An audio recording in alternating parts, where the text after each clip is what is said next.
당산나무 아래 키 작은 아이 이지숙.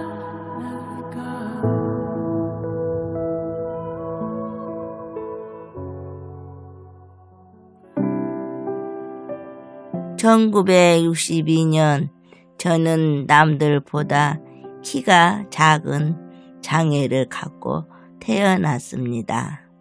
제 고향은 전남 구례군 수월리 당촌입니다. 어린 시절 살았던 고향집 마당 진한 대문을 열면 큰 당산나무가 보였습니다. 고향 마을을 따뜻하게 품었던 포근한 당산나무, 사계절을 뚜렷이 보여주었던 야무진 당산나무, 그 아래 고소한 펑투기 냄새가 가득했던 당산나무, 그 나무를 담는 나는 이지숙입니다.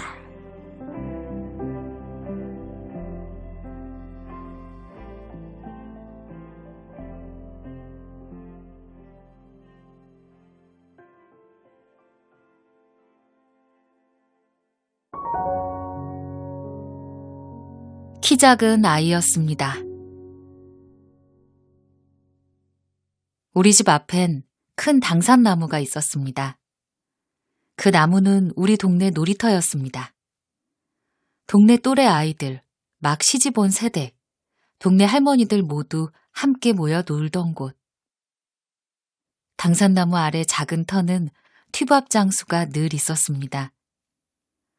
뻥이요 소리와 함께 고소한 튀밥 냄새가 진동하던 곳. 뻥튀기 기계 아래 깔아놓은 덕석 위 떨어진 튀밥을 주워 먹곤 했습니다. 그 아삭아삭 뽀시락뽀시락 식감은 어린 시절 참 고소했던 추억으로 남아 있습니다. 저는 남들보다 키가 작은 장애를 갖고 태어났습니다. 힘들게 낳은 다섯째. 엄마는 생김새가 다르고 힘없이 축 처져 있는 딸이 마음 아파 품지도 못하고 방 한구석에 밀어두었습니다. 그 모습을 지켜보던 할머니는 엄마에게 다그쳤습니다. 그러면 안 된다. 살라고 눈도 깜빡이는데 돌봐야지. 그 말을 들은 엄마는 마음을 다잡고 저를 돌보셨다 합니다. 세일해가 되자 저는 크게 울며 기운을 차렸다 합니다. 시간이 흘러 4살, 5살이 될 즈음까지 제대로 걷지 못하는 저를 보며 부모님은 걱정하셨답니다. 저것이 빼짝빼짝 걸어나갈 수 있겠나? 얼마 후 조금씩 의지할 것을 잡고 일어나 서고 걷는 모습을 보시며 다행이라고 생각하셨습니다. 한 숟가락이라도 나눠야 헌다. 엄마는 인정 많고 살가운 분이었습니다. 문고리가 제 손에 닿지 않으면 창문 사이에 나지막하니 끈을 달아주셨습니다. 끈을 잡아당기면 문이 열렸습니다. 엄마는 집안에만 있는 딸에게 바깥 풍경을 훤히 바라보라고 막힌 창문에 유리문도 달아주셨습니다. 유리문 너머 보이는 바깥 풍경은 참 신기했습니다. 봄이면 새순이 돋고 가을엔 단풍이 들고 낙엽이 떨어지는 당산나무를 볼 수 있었습니다. 나무 위에 집을 짓고 살아가는 새들도 보였습니다. 동냥을 하러 다니는 동냥치들도 보였습니다. 당시에는 동냥치들이 많았습니다. 매일 아침 동냥하는 가족이 보이면 어머니는 음식을 챙겨주셨습니다. 그러면서 제게 강조하셨습니다. 우리 먹을 밥이 조금 부족하더라도 한 숟가락이라도 나눠 먹고 살아야 한다. 저희 친할머니도 같은 말을 했습니다. 내가 힘들어도 나보다 더 힘든 사람이 있으면 나눠 먹고 살아야 한다. 말만 하신 게 아니라 늘 그렇게 행동하셨습니다. 그 모습을 보며 나는 자연스레 함께 사는 것이 무엇인지 배우며 자랄 수 있었습니다. 나는 너댓살이 되어서야 걸음을 떼기 시작했습니다. 그 전엔 울음소리만 클 뿐 몸을 잘 움직이지 못했고 다른 아이들보다 성장이 늦었습니다. 걸음을 걷기 시작했지만 조금 특별한 제 몸 모양은 부모님에겐 근심이었습니다. 가난한 집안에 건강하지 못한 딸은 부모에겐 또 다른 버거움이었겠죠. 그래서 저의 어린 시절 기억을 한마디로 말하면 힘겹다입니다. 저는 5남매의 막둥이입니다. 제게는 오빠 1명, 언니 3명이 있었습니다. 아버지는 거의 매일 쉬지 않고 술을 드셨습니다. 이발기계를 들고 다니며 여러 사람들에게 머리를 깎아줬는데 이발 후엔 술을 드셨습니다. 어머니는 몰래 막걸리를 담가 아버지에게 드렸습니다. 아버지는 술이 아니면 못 사셨습니다. 눈만 뜨면 술을 입에 달았습니다. 술 드실 땐 혼자가 아니라 함께 마시는 동무가 많았습니다. 술 드신 날 저녁엔 자식들을 불러 앞에 앉혀두고 헛이야기 또 하고 헛이야기 또 하며 나를 세우곤 했습니다. 아버지는 늘 이렇게 말했습니다. 너희들은 공부를 잘해라. 네 아버지는 요렇고 살아도 너희는 이렇게 살지 말아라. 아버지가 마신 술만큼 우리 집은 더 가난해졌습니다.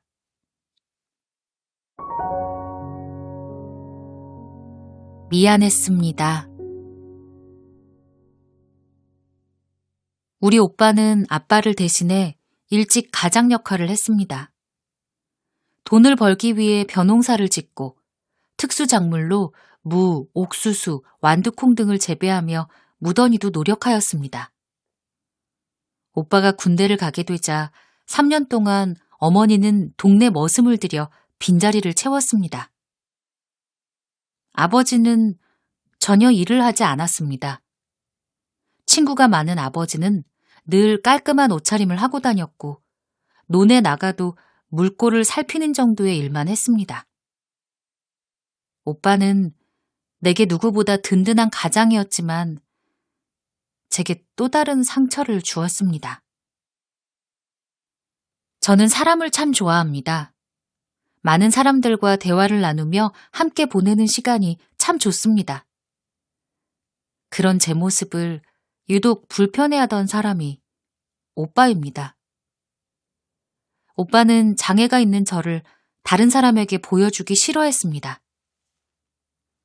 집에 누가 오면 오빠는 제게 나지막이 말했습니다. 방 안으로 들어가 있어라. 그때 그 눈빛을 잊을 수 없습니다. 그 말은 저에게 상처로 남아 있습니다. 그렇게 말하지 않아도 제가 먼저 숨어야겠다 생각하며 웅크리고 있는데 나보다 앞서 이야기를 건네니 마음이 너무 아팠습니다.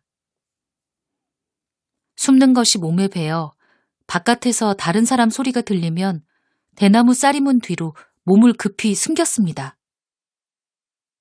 오빠가 원망스럽긴 했지만 나에게도 나 같은 동생이 있다면 오빠와 같은 행동을 했을지도 모릅니다.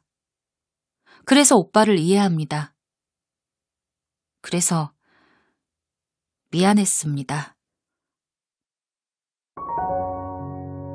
꼭꼭 숨어라. 머리카락 보일라. 그런 숨바꼭질이 유독 가슴 아플 때는 가족 행사가 있는 날입니다. 그때는 생신잔치며 결혼식을 식장이 아닌 집에서 했습니다. 저는 잔치가 열릴 때마다 우리 집 바로 뒷집에 있는 친척집에 가 있어야 했습니다. 올케나 언니들이 잔치 음식을 가져다 주면 목구름 감추며 그 음식을 먹었습니다. 그때 앞마당에서 들려오는 시끌벅적한 사람들 소리는 지금도 들려오곤 합니다. 내 인생 중 가장 슬픈 날들이었습니다. 그렇게 살았습니다. 나는 우리 가족을 위해 내 몸으로 할 수 있는 모든 역할을 부지런히 해왔습니다. 하지만 가족들이 모두 모이는 자리엔 함께 할 수 없었습니다. 그럴 때면 이런 생각이 들었습니다. 내 장애가 다리가 아니라 머리로 왔다면 이런저런 생각을 못했을까? 그러면 지금보단 더 마음이 편했을까? 내 장애가 원망스러웠습니다. 차라리 아무것도 몰랐다면. 아무것도 못 듣고 못 느끼고 생각 없이 살 수 있는 방법을 늘 상상했습니다. 그랬다면 속이라도 시원했을 것 같은데. 잔치가 끝나면 나는 다시 방에 들어가 아무렇지도 않은 채 했습니다. 그러나 아무렇지 않은 건 아니었습니다. 먼저 고백을 해봤을까? 25살 무렵 처음으로 맞선을 봤습니다. 나보다 장애 정도가 심한 사람이었습니다. 중매 주선을 전문으로 하는 장사꾼이 마련한 자리였습니다. 나이를 조금씩 먹게 되면서 자연스럽게 이성에 대한 관심도 생겼습니다. 내 첫사랑은 동네 오빠였습니다. 물론 짝사랑이었지만 가슴앓이가 꽤 깊었습니다. 그런 감정을 겪을 때마다 내가 장애가 없었다면 먼저 고백을 해봤을까? 혹은 고백을 받고 연애를 했을까? 상상해보곤 합니다. 당시에는 대학생들이 농화를 한다며 시골에 많이 왔습니다. 우리 집 앞에 샘물이 있어서 시원한 물을 마시러 많은 오빠들이 왔습니다. 그중 유독 내게 친절하게 대해준 오빠가 있었습니다. 나와 나이는 비슷한 또래였는데 키가 작은 나는 그를 늘 오빠라 불렀습니다. 동네에서 보지 못한 새로운 사람이어서인지 마음이 설레곤 했습니다. 그때 그 설렘, 그리고 이어졌던 슬픔, 좌절. 내 장애가 더 도드라지게 보이고 그래서 더 내가 싫었던, 그랬던 청춘 시절이 있었습니다. 생각을 할 수 있다는 것이 원망스럽고 슬펐습니다.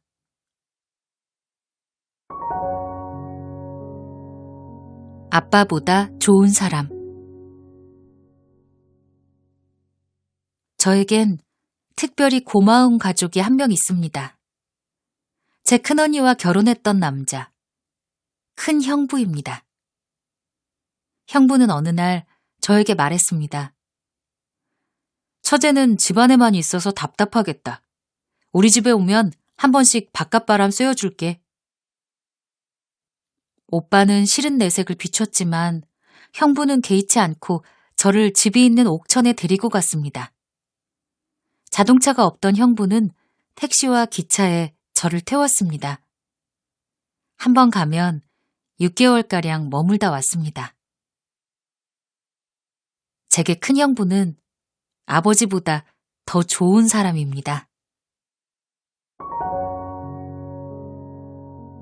나는 살림꾼. 저는 살림을 거의 도맡아 하며 지냈습니다. 눈앞의 일은 금세 해치워야 직성이 풀렸습니다. 손은 작아도 설거지, 청소, 빨래, 요리 등 못하는 일이 없었습니다. 빨래를 넣을 땐 빨랫줄이 높아 잠깐 고민을 했습니다. 주변을 둘러보니 장끄방, 즉 장독대가 보이길래 그 위로 폴짝 뛰어올라 빨래를 널었습니다. 오빠가 결혼을 하고 새언니가 새 식구가 된 후 집안일을 나눠 했습니다. 그런데 새언니는 털털한 성격으로 살림하는 모양이 제 성에 차지 않았습니다. 그러다 보니 제가 살림을 더하게 되었습니다. 가끔은 내가 힘들게 청소해 놓으면 새언니가 어질러 놓곤 했습니다. 오빠 내외가 모를 숨기고 오면 식사 준비는 제 몫이었습니다. 그때 정계, 그러니까 부엌에는 가마솥이 있었고 부를 때 음식을 했습니다. 부뚜막 위로 올랐다 내렸다 하면서 밥을 해놓고 반찬을 만들었습니다. 제일 잘하는 반찬은 새비 된장국, 즉 새우 된장국입니다. 가족들이 가장 좋아한 음식입니다. 이상한 귀인을 만나다. 28이 지날 즈음 집이 답답해졌습니다. 집에서 벗어나고 싶었습니다. 어떻게 하면 나갈 수 있을까 궁리했습니다. 처음에 생각한 곳은 산속에 있는 절이었습니다. 막연한 생각이었습니다. 하루는 서너 살 위에 언니 집에 놀러 갔습니다. 그 자리에 모인 이들이 신수를 보러 간다는 말을 듣고 나도 궁금하여 따라갔습니다. 무속인은 평범한 외모의 여자였습니다. 그 사람이 내 이야기를 듣고 말했습니다. 절에 갈 게 아니라 교회에 가십시오. 그 말이 제 마음에 쏙 들었습니다. 그 무렵 당숙모 아들이 결혼을 하였는데 그의 아내를 통해 처음으로 시설 이야기를 듣게 되었습니다. 그 올케의 오빠가 장애인단체 회장이고 그 단체가 실로암이었습니다.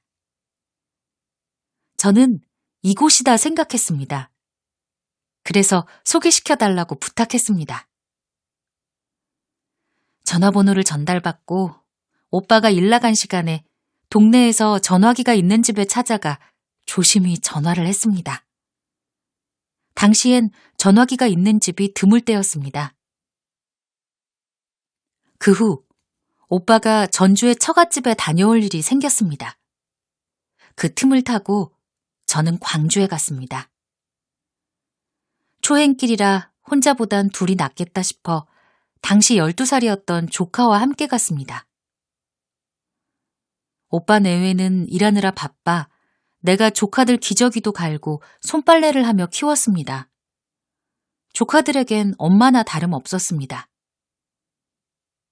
어른들과 달리 조카들은 나를 부끄러워하지 않았습니다.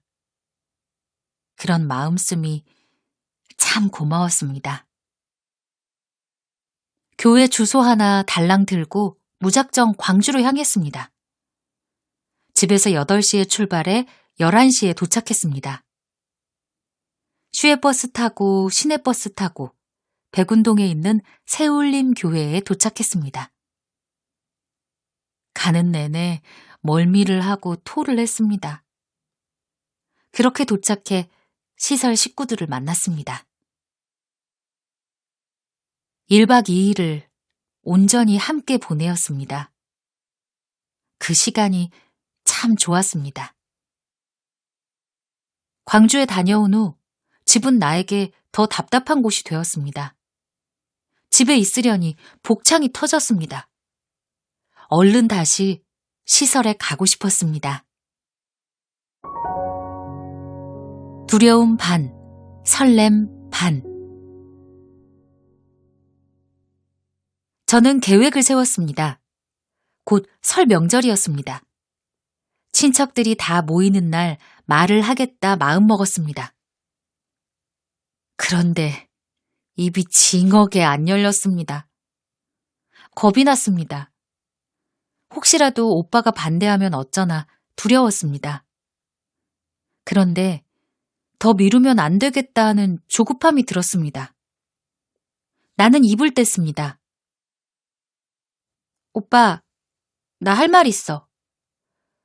오빠가 전주 가기 전에 이러고 저러고 알아보고 광주에 시설이 있다는 거 알게 돼서 다녀왔어. 시설이 너무 가정적이고 그곳 원장님도 참 좋은 분이셔. 원장님이 몸은 작지만 참 훌륭한 사람이더라. 그러니 한번 광주에 다녀와 보고 허락해줬으면 좋겠어. 쉽게 입을 떼지 못하는 오빠에게 고모가 말했습니다. 지숙이가 저렇게 원하는데 너희 둘이 다녀와 봐라. 아싸! 그렇게 오빠 두 분이 재활원에 다녀왔고 원장님을 뵙고 나서 이렇게 말했습니다. 그 원장님 정말 대단한 사람이더라. 변호사보다 더 말을 잘하시더라. 무엇보다 사람이 참 좋아 보였고 네 말대로 그곳 식구들도 좋아 보이고 네가 정말 가고 싶을 만한 곳이더라. 오빠는 시설에 가는 것을 허락해 주었습니다. 처음 재활원을 알게 되었을 때 엄마에게 먼저 말했습니다. 그런데 엄마는 우려의 말을 했습니다. 그런 시설은 너희들 데려다가 이래저래 해서 돈벌이 하는데 이용한다더라. 장애인 데려다 놓고 일 못하면 두들겨 팬다더라. 당시엔 그런 이야기가 많이 떠돌 때였습니다. 실제 그런 시설도 많았습니다. 제 인생에서 가장 모험적인 순간이었습니다. 실로암과의 인연은 제게 로또 1등에 당첨된 것과 다름없는 행운이었습니다.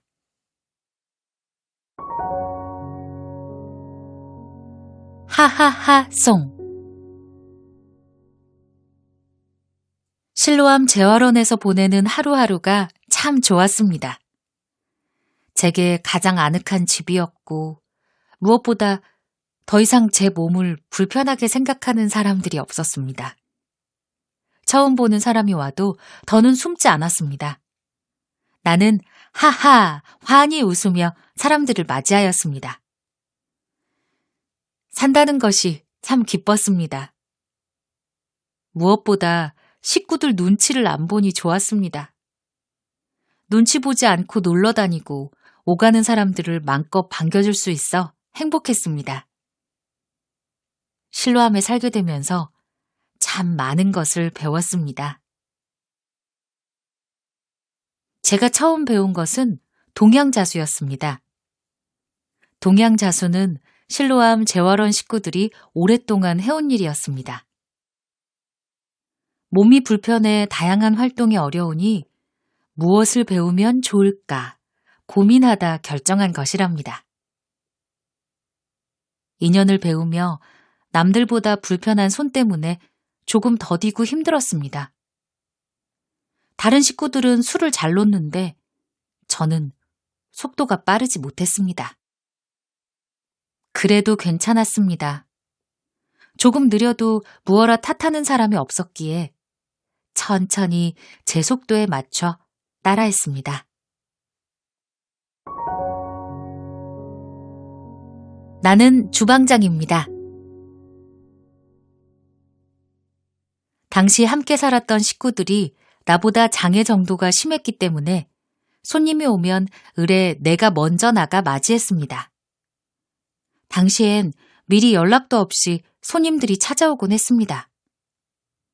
그러면 기관 앞 실로암 재활원 간판 옆에 서서 교회며 사회단체에서 찾아온 방문 인사와 사진을 찍곤 했습니다.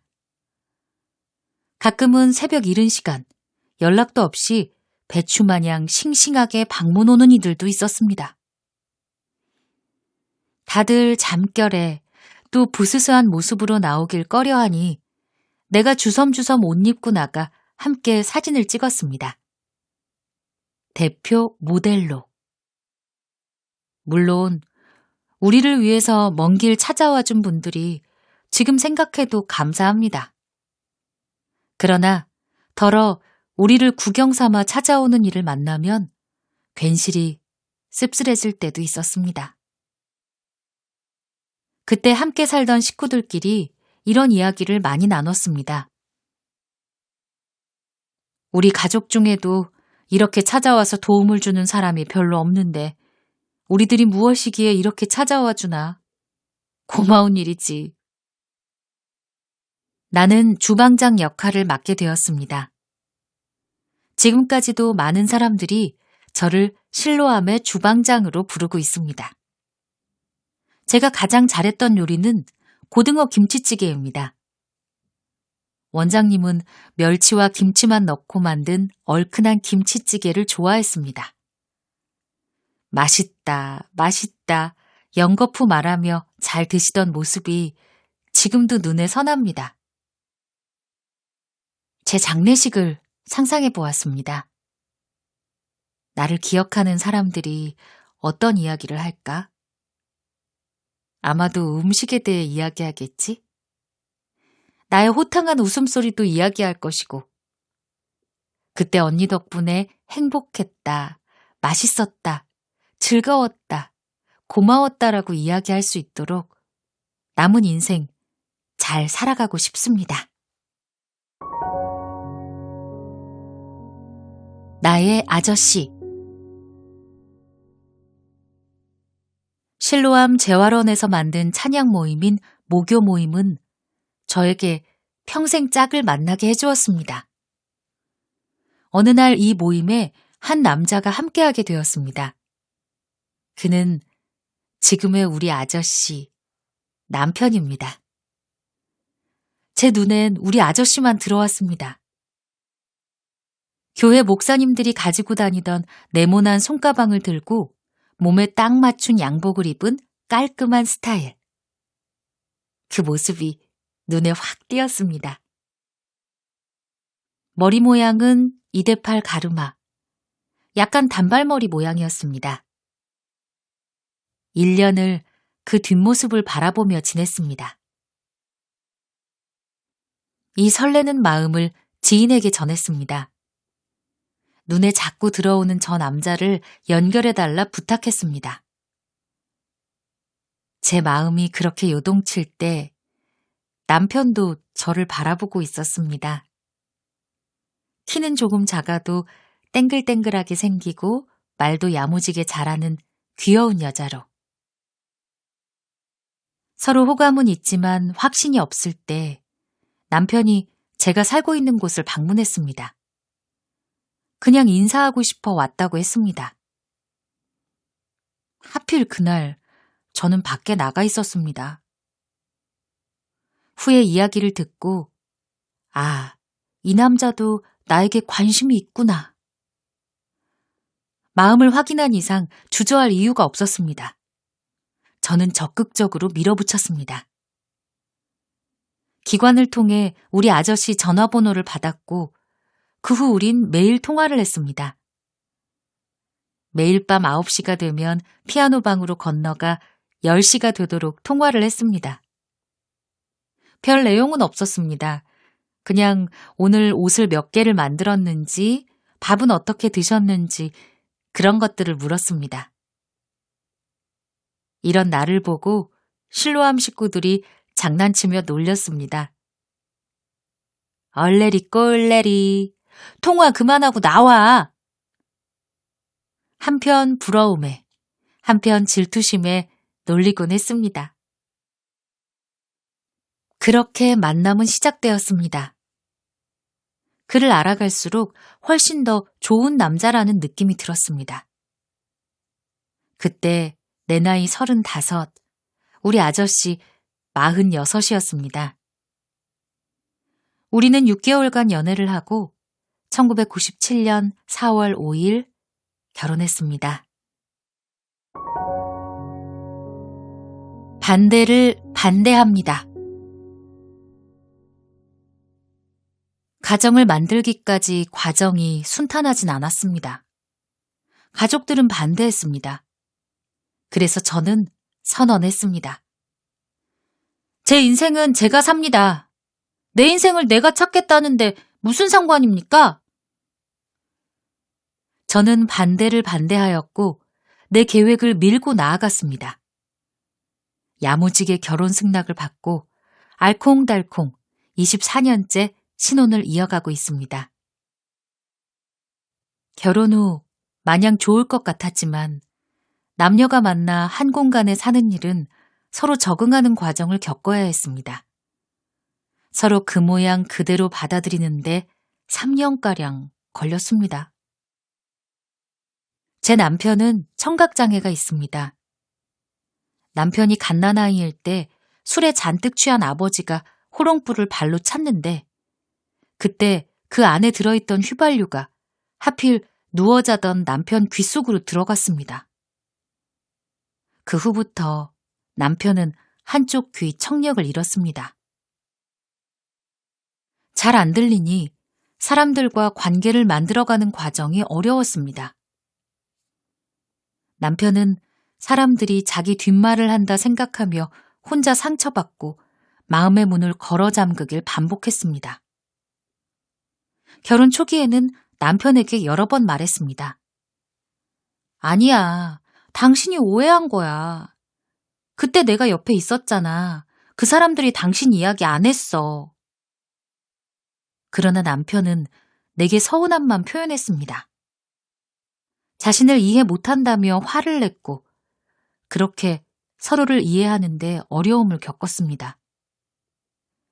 대화를 나누면 마치 벽의 이야기를 하는 것처럼 답답했습니다. 어느 순간 저는 결심했습니다. 우리 남편은 이런 사람, 나는 이런 사람. 그대로 보려 노력하자. 그 후로 조금씩 편해지기 시작했습니다. 사람들은 우리 부부를 보며 무엇이 그리 좋냐고 묻습니다. 그러면 나는 대답합니다. 우리 아저씨는요, 무엇이든지 잘 만들고 잘 도와줍니다. 제가 전동 휠체어로 오르내릴 때 힘겨워하면 보조 발판을 뚝딱 만들어주며 찡긋 웃습니다. 또 양복 기술자였던 남편은 내 몸에 맞게 미싱을 뚝딱뚝딱해 또 찡긋 웃습니다. 내가 이것이 좀 불편하다 말하면 뚝딱뚝딱 만들어 말없이 그곳에 놓아둡니다. 늘 제 옆에 든든히 있어주는 우리 아저씨가 저는 참 좋습니다. 다행이라는 말. 결혼 후 1년쯤 지났을 때 음식을 먹지도 않았는데 속이 메스꺼웠습니다. 메스꺼움이 갈수록 심해져 병원을 찾아갔습니다. 의사는 임신 4주라고 말했습니다. 우리에게도 아이가 생긴 것입니다. 나도 여자구나. 나도 아이를 가질 수 있구나. 내가 아이를 가졌구나. 너무 행복했습니다. 그런데 기쁨도 잠시, 겁이 덜컥 났습니다. 의사 선생님이 말했습니다. 아이에게 장애가 있을 확률이 반입니다. 산모님 배 크기가 작으니 아이를 낳기 전에 위험한 상황이 올 수도 있습니다. 의사는 임신 5개월이 되면 아이를 지울 수 없다고 했습니다. 남편과 상의한 후 다시 병원에 찾아갔습니다. 처음에 갔던 병원은 종교적인 이유로 중절 수술을 거부했고 2번째 찾아간 병원에서 그 아이를 떠나보냈습니다. 남편은 감정을 드러내는 사람이 아니어서 무덤덤하게 받아들이는 것 같았습니다. 그때가 6월, 여름이 시작되는 시기였습니다. 지금도 6월이 되면 가슴에 통증이 있고 배땡김이 느껴져 엄마가 되려고 몸이 변화되었던 그때 몸 상태가 그대로 느껴집니다. 저는 두려웠습니다. 내 아이가 나와 같은 장애를 갖게 될까봐. 장애를 갖고 산다는 게 얼마나 힘들다는 걸 아니까. 그 모진 삶을 물려주게 될까봐. 그때 그 아이가 태어났다면 지금쯤 23살이 되었겠죠. 아이는 어떤 미소를 지을까? 나와 어떤 대화를 나누었을까? 아이가 마주서지 못한 세상을 상상해 봅니다. 보통 사람들에게 임신은 축복인데 저에겐 먼 이야기입니다. 저는 친정 식구들에게 말하지 않았습니다. 제 장애는 유전으로 인한 거라는데 이런 장애를 갖고 있는 가족이 없었습니다. 내가 시작인 걸까요? 나라는 존재는 가족들에게 두려움을 안겨주었습니다. 언니들이 임신을 하면 주변 사람들로부터 주로 들은 말입니다. 혹시 네 뱃속에 있는 아이가 네 동생처럼 장애를 가질 수도 있지 않을까? 그 말을 듣고 언니들도 아이를 낳기 전까지 소가리를 했다 했습니다. 우리 조카들은 다행히 장애가 없습니다.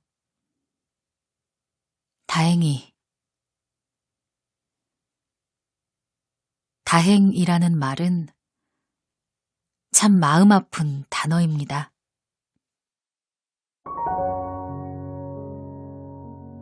왈가닥 에너지. 내가 어릴 적엔 타고나거나 혹은 아팠을 때 병원을 제때 못 가서 후유증으로 장애를 갖게 되는 경우가 많았습니다. 그런데 요즘 시대는 사고로 인해 장애를 갖게 된 경우가 많습니다. 누구나 장애인이 될 수 있다는 말이 현실인 사회가 되었습니다. 그런데 길을 나서면 간혹 나를 향해 손가락으로 가리키는 사람들이 있습니다. 키가 작다며 삿대질을 합니다. 그러면 나는 참지 않고 그 사람들에게 다가가서 얘기합니다. 집적대지 말라. 당신만 나를 보지 왜 옆 사람까지 보라고 하면서 나에게 손가락질하면서 키가 작다고 말을 하느냐? 그러면 안 된다. 사람들은 뻘쭘해하며 슬금슬금 다른 길로 걸어갑니다. 요즘은 그런 사람들이 거의 없습니다. 아이들이 먼저 다가와서 인사를 건네기도 합니다. 가끔은 내가 먼저 인사를 합니다. 아이들은 수군대지 않고 나를 전동 휠체어 타는 아주머니 혹은 할머니로 생각하고 있는 그대로 바라봅니다. 그 모습이 참 고맙고 좋습니다. 왈가닥 에너지 가득한 저의 모습은 어려서도 똑같았습니다. 어릴 적 동네 남자애들은 짓궂게 나를 놀렸습니다. 아이고, 쬐깐하다. 나보다 어린 놈들이 놀리고 도망을 가면 내가 따라잡을 수 없으니 손에 잡히는 돌멩이를 던져 머리를 맞췄습니다. 그러면 머시마 머리에서 피가 났습니다. 놀란 그 애는 어른에게 제가 돌을 던졌다고 울며 일러바쳤습니다. 저는 제가 먼저 나를 건드렸다고 당당하게 대꾸했습니다. 만일 나에게 장애가 없다면 우리 집 앞 당산나무는 계절이 바꾸는 것을 먼저 알려주었습니다. 봄이 가장 좋았습니다. 새순이 돋아나고 점점 짙어지는 초록빛깔. 지금도 나는 봄이 제일 좋습니다. 가을은 싫습니다. 쓸쓸해집니다. 또 한 해가 지나가는구나. 아직 마음은 청춘인데 몸은 또 늙어가겠구나. 나는 계속 청춘이고 싶은데 만일 나에게 장애가 없고 젊은 시절로 돌아가 가장 해보고 싶은 것을 무엇이냐고 묻는다면 이렇게 대답하고 싶습니다. 옷가게 들어가 예쁜 옷을 사서 바로 입고 굽 높은 신발을 신어보고 싶어. 나는 옷을 사면 늘 내 작은 키에 맞춰 수선해야 합니다. 무엇보다 기능성을 우선에 두고 옷을 입어야 하는 것이 늘 아쉬웠습니다. 옷가게에서 나와 예쁘게 꾸미고 경치가 좋은 곳에 여행 다니고 싶습니다. 구석구석 다니며 자유롭게 살아보고 싶습니다. 죽음, 삶의 또 다른 이름. 내가 태어난 이유는 세상 구경 실컷 하기 위해서다. 또 이유를 하나 더한 이야기하자면 좋은 사람을 만나기 위해서라고 생각한다. 그래서 나는 사랑하는 남편을 만났다. 난 복이 많은 사람인 것 같다. 남편 같은 좋은 사람을 만날 수 있어서 죽음이 없었으면 좋겠다.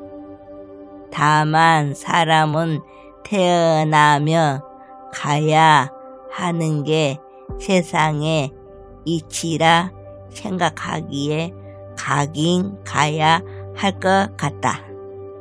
만약 꼭 가야 할 인생이라면 태어나서 열심히 살다가 좋은 것도 많이 보고 많은 걸 해보고 누군가 오라 하면 그때 가야 하는 게 죽음이라고 생각한다. 내가 죽음을 만난 건 엄마가 돌아갔었을 때다. 엄마는 뇌졸중을 앓았다.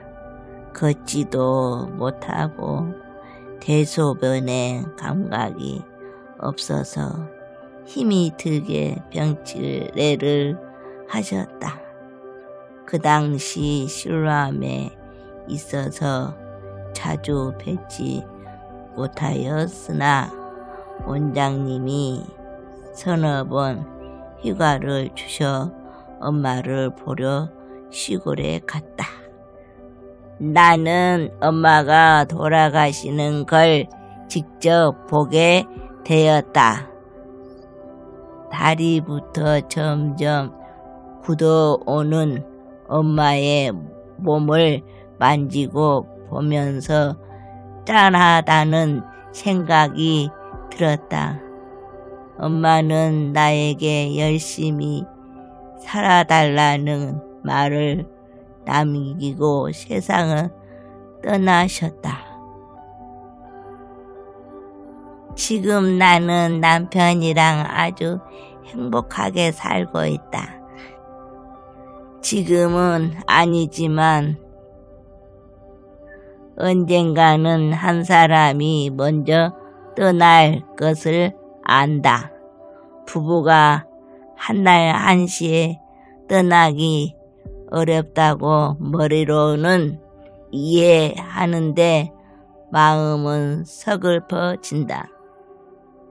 그래서 남편에게 잘해주려 노력하고 있다.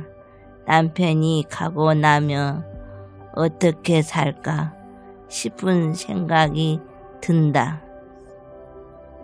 남편이 먼저 가고 나만 남으면 어쩌나 하는 걱정도 든다.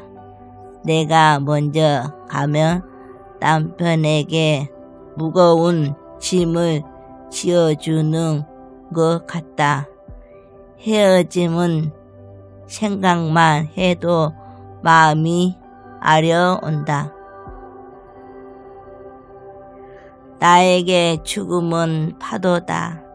인생은 파도처럼 크게 요동치기도 하고 잔잔하게 밀려오기도 하다가 해변가에 도착해 스르르 사라져버리는 것처럼 죽음을 통해 나도 긴 여정을 마치고 스르르 사라지지 않을까 하는 생각이 든다.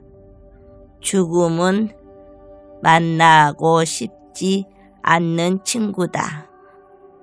어쩌면 세상에 내가 놓고 싶지 않는 것들, 사랑하는 것들이 많아서 죽음이 두렵고 서글퍼지는지도 모르겠다.